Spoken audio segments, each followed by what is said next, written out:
Welcome back to Wook Plus Mornings. We're talking Robert Randolph, Molly Tuttle. Plus, we have a preview of our interview with Mitch Stein about his upcoming After Dead and Company gigs this August in San Francisco, plus a few concert announcements.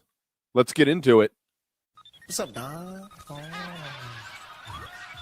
What's going on in here? Fascinating. Absolutely fascinating. We interrupt this program to bring you a news bulletin. Check it out. Wook Plus Mornings. I first got turned on to Robert Randolph when I saw him play with North Mississippi All-Stars and Medeski is the word. His name had been kicking around, but I had never seen him, and I was completely blown away by that show. So I've been following his career since then, on and off. Now, he's confirmed a bunch of new U.S. dates headlining. He has already had some stuff on the books, some festival sets, and some fall dates opening for Steve Miller Band, but these are going to be headlining dates in support of his upcoming album, Preacher's Kids, that's coming out on next Friday, the 27th, via Sun Records. It's produced by Shooter Jennings, and it's Robert's first studio album in 5 years, I guess, and it's going to be his debut on Sun Records, which is pretty cool in himself. New band, it has guitarist Tash Neal, drummer Willie Barthel, and bassist vocalist Jay White. So it should be gritty, heavy. His quote was, "We made this album the way we're about to play it, live, loud, and full of soul.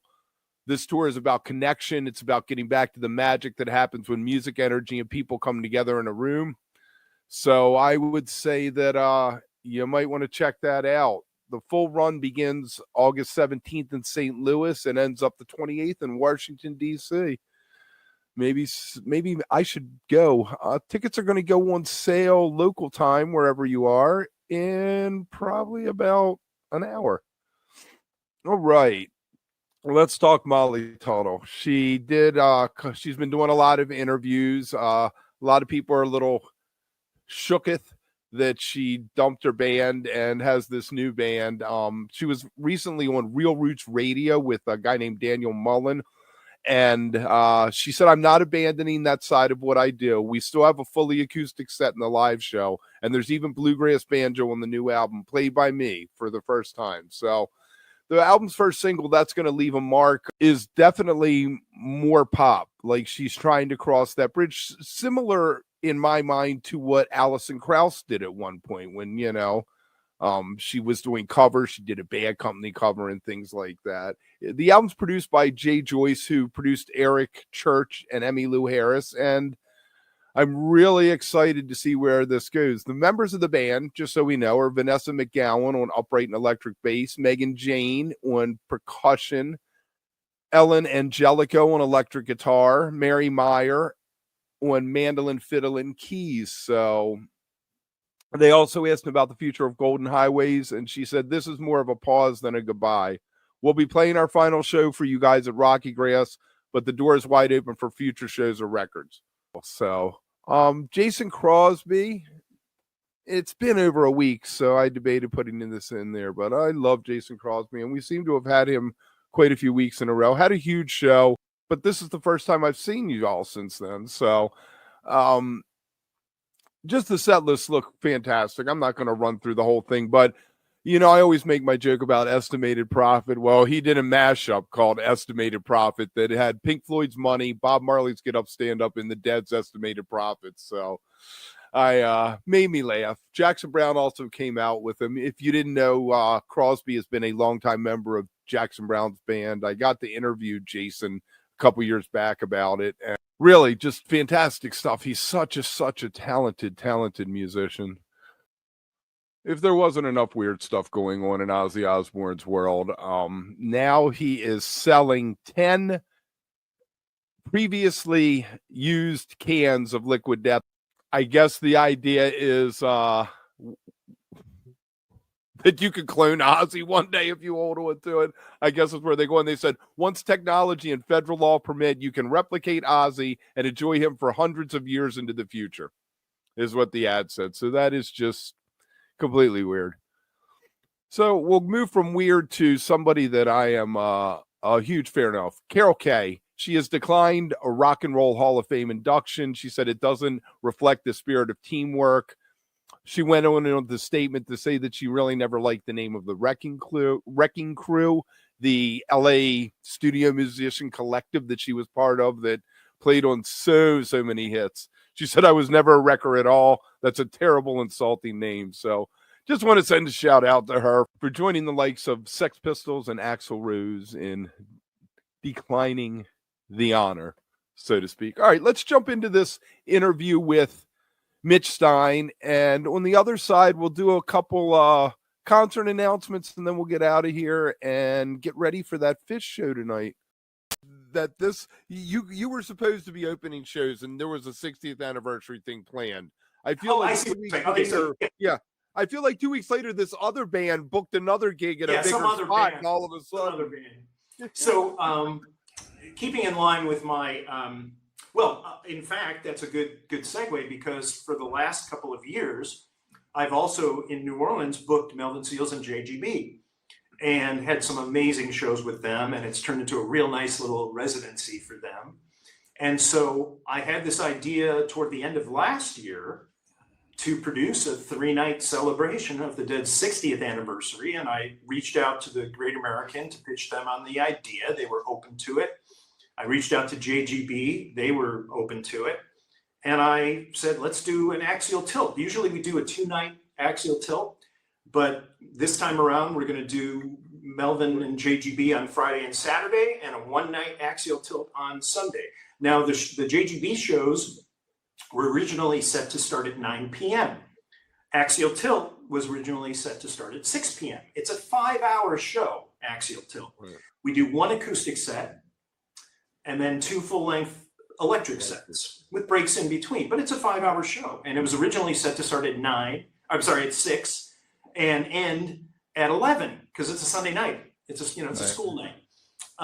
And then this other band announced that they were going to be coming to town in the same nights, and it kind of stirred things up. In fact, we had some folks who had purchased tickets mainly for axial tilt, because that was the one that was starting earlier, and they were reaching out going, hey, we want to get a refund because we want to go to this other band.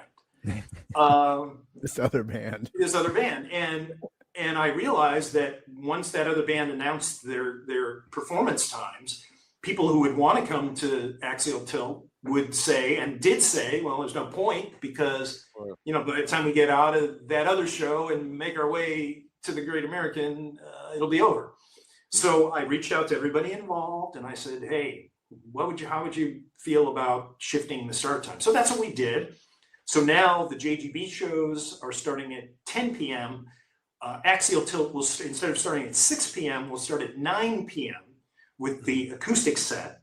And so we'll be going to 2 a.m. So as far as an after party for that other band, it's tough to think of a better one, but I can't be purely objective about it. But the axial tilt lineup will be Joan Osborne, John Kadlasic from Melvin Seals and JGB. We've got Nate LaPointe on rhythm guitar from Cubensis and so many other things. Stephen Ramirez from the Zen Tricksters and Cryptical on bass. Pete Lavazoli from Jazz is Dead and Live Dead, I think, is another one that he's touring with. On drums, he was one of Cryptical's earliest drummers before he moved away. So it's going to be really, he played his first axial tilt this year in New Orleans. So the opportunity to do 2 of these with Pete is great. Plus the great. He used to be in a band called Crazy Fingers. Yes. That played down in Florida. Yeah, and they're a fun band. Yes, they are a fun band. It's crazy, these the incestuous nature of the Grateful Dead tribute community. And also Wally Ingram will join us on percussion, and we'll have some surprises. Including, I can announce here. Should I announce here? Yes, you should announce here. Sure. Legendary Grateful Dead recordist producer Betty Cantor-Jackson will be recording all of those shows. So really excited about that. We are currently talking with folks about a live stream, and if we can get that done, then she would essentially be providing the audio for that live stream. So it could be pretty cool if the planets align. So how does it feel to know that you're going to have your very own Betty board? Well, let me tell you something.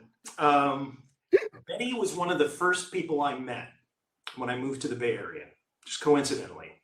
And we became like the fastest friends immediately and have been ever since. And she's one of my all-time favorite people. She's truly a living legend. And I would say that even if I wasn't a Deadhead, because she doesn't only work with the Grateful Dead, she works with a lot of other people and has been responsible. And in fact, I don't want to tell the story on her behalf, but I will hint at the fact that she was in some way involved with George Harrison and All Things Must Pass. But, in the Grateful Dead world, she is one of these incredible, I use the term living legend. I don't use that lightly. Because legendary names, though, everybody knows what a Betty board is, whether you know who exactly they're talking about. You've heard the term before.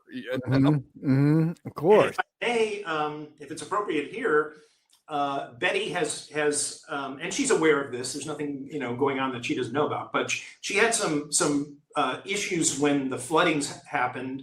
Her house was flooded out. She's had some issues, and I began a GoFundMe for her, which has currently raised a little over $9,000 for her. And I would encourage anyone who knows Betty, who cares about Betty, to go to GoFundMe, search for Betty Cantor-Jackson, and let her know how much she means to you. Right.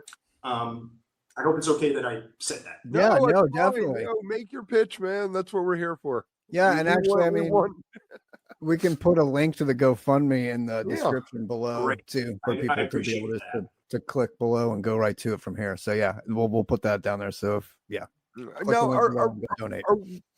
Can I buy a 3-day pass? Am I just buying single? No. We don't. There aren't any. I'm glad you asked, and we had talked about that, but we made the decision early on just to keep each show separate. When I produce shows in New Orleans, I offer multi-day passes. Right. But for this particular one, it just didn't make a lot of sense. And in hindsight, I'm kind of glad we didn't because of that other band that showed up. So. Right. And it's easier to always right. It's easier to get someone to show up one night for these kind of things at that point. Yeah. Definitely. Sunday's a tough call. That's like for the champions, are the people who are there at 2 a.m. on Sundays. Yeah, that's true. But then again, all we have is this one life. You only go through it once. You got to have the opportunity. Enjoy it. That's right. Wait a minute. Who's the opening band on Sunday, T? There is no opening band. It's for the other band. Who's the opening band for the other band on Sunday? I think it's Trey. Right. Would there be somebody with the initials TA showing up, maybe? I can neither confirm or deny anything like that. How dare you? That would be hot. That would be the whole interview is fantastic. We asked for a half hour. We ended up talking almost an hour and a half. We're going to process that thing down and get a nice cleaned up version out to everybody. Probably go to the members for a couple days, and then it'll go out to the public. A lot of great stories in there. He was a fantastic guy to sit down and talk with. And if you can, look out for Betty. I mean, everybody had a Betty board. So let's jump into the some tour announcements, and then we'll get out of here for the day. The first thing you should bring is tickets. Bring a tarp? Bring a ground cover because it gets pretty wet. Money, yes. Lots of money. All right. First up, Adrian Ballou and Jerry Harrison are back on the Remain in Light tour. And we got a Virginia Beach, Boston, Ridgefield, King of Prussia, Providence, New Jersey, and New York. So if you're into that kind of thing, you should check that out. We got the B-52s and DEVO. DEVO is on their final tour, so they added some more dates. And head over to the website if you want to check that out. They got Lean Lovitch with them. I believe the tickets are already on sale. And here is a great group photo. I'm just, it makes me feel old. God help me. I can remember whipping it when I was a very young child there. So And in news of almost as epic proportions, Gov't Mule is back in the saddle. A big mess of dates from August all the way through October. Some with Tedeschi Trucks Band, some with Mo, some with Big Sugar. Man, I love me some Gov't Mule. So you might catch me at one of those. This is one I definitely want to catch. I mean, Bruce Hornsby puts on a hell of a show. He's just a consummate musician. And then he's got Eggy with him. This is a coup for Eggy, I must say. And I feel like there's going to be some collaboration. I can't wait to see what Eggy's going to look like on the other side of this going forward, because they're going to be standing in the presence of a master for these 5 shows that they've announced. All right, 2 more things. We got Wilco's Blue Sky Festival coming up down there in Mexico. Dr. Dog, I'm so glad Dr. Dog is back together. Dinosaur Jr., MJ Lenderman, Wakahachi, Yo La Tengo. I mean, my God, that's a hell of a lineup. Pre-sale June 24th, public on sale the 25th. I guess that's next Wednesday, so check that out. And last but not least, we got the String Cheese Incident in the Pines with the Del McCoury Band on the 15th of August and Sound Tribe Sector 9 on the 16th. And that looks like it is going to be a fantastic good time. Before we get out of here, I don't know who else saw this, but they sent out something about waiting in line to get on the Rail at Fish shows, and they're no longer going to be as lax as they were. And I find this fascinating. I guess the Trey wants to look at some new people, maybe. Who knows? I'm very interested to see what happens, because wooks are going to wook, and people are going to try to figure out a way to get around this thing. So if you like what we're doing, think about becoming a member, like and subscribe, leave a comment down below, and remember, stay beautiful, but don't stay underground too long. We'll see you soon. Fascinating. Absolutely fascinating.